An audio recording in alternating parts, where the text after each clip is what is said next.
Because of the inherent sensitivity inside humans, we can sometimes cling together to different kinds of groups that promise a sense of security and power and a sense of a group consciousness.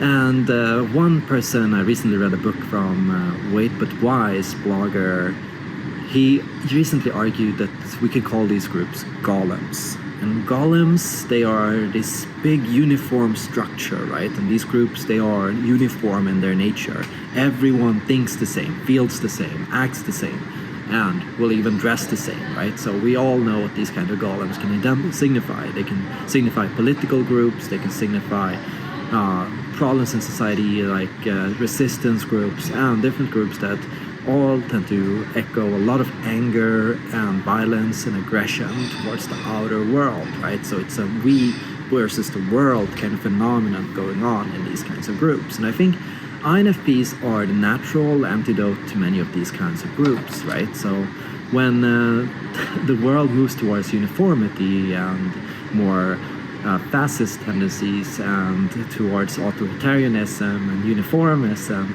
the INFP is the natural resistance to that kind of a culture because of the INFP's tendency towards inner calm, inner understanding, trust in yourself, and self-reflection and awareness of your own values and feelings. And most of all, awareness of nuance, right? Because golems, they are black and white. It's me against the world. It's us against them, right? But INFPs don't really think like that. INFPs practice seeing nuance and color in a world rather than thinking in black and white terms. So here, what you might see is INFPs will ask questions that make people doubt many of these kinds of things, right? So if this group echoes very strongly that this group is evil and my group is good, and if we stop this group and prevent that, my group is going to have it better, right? What you might want to start doing is asking and thinking about how to bring up nuances in this. And there's this like learn to ask the right questions, learn to understand why these groups feel this way and understanding why they act the way that they do.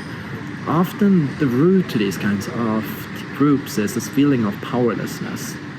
When people feel small and insignificant, they band together with other people to feel stronger and safer and more secure in themselves, right? So what you're gonna end up seeing is the more powerless people feel, the more they will cling to a fascist leader or authoritarianism or uniformity to manage these things. But more than that, golems echo a fear of rejection, a fear of being excluded. And when these groups become too big, people will forcibly try to fit into these structures out of fear of otherwise becoming a target. Of course, I want to be a part of that us versus them. And if I would dare to speak against this, well, maybe I would be branded as a rebel or an opposing figure. Maybe I would be a target of this kind of a campaign, right? So what ends up happening here is, yeah, these groups echo and contain a lot of people that actually don't really feel this way, right? There is a lot of artificiality in what these groups say. A lot of things that they say are predictable. You can guess what they're going to say because you know what the group thinks and you know how the group works and you know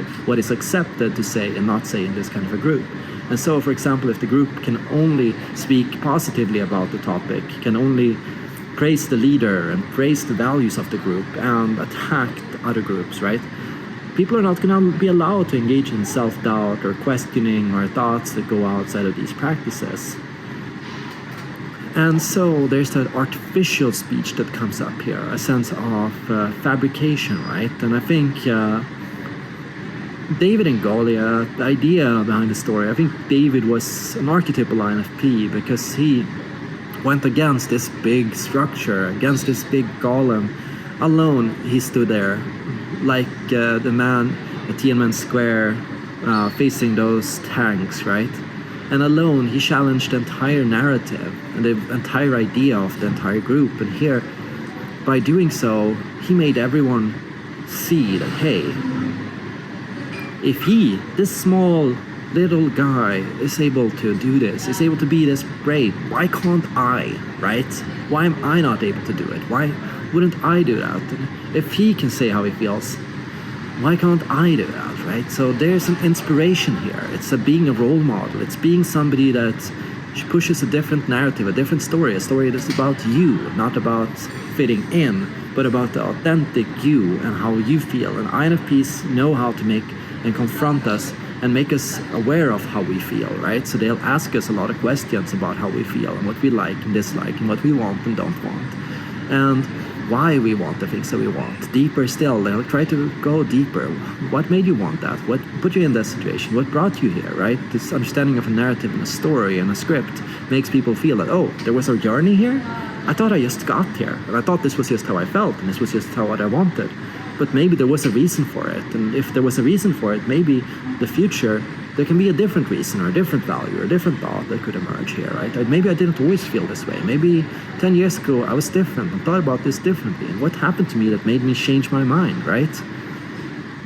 So INFPs, I think, are in many ways the natural antidote to golem-style thinking. And INFPs, I think, are needed today in the rise of fascism and in the rise of authoritarianism, as a counterculture and as a movement to inspire people to think more broadly and to realize that ideas aren't dangerous, feelings aren't wrong.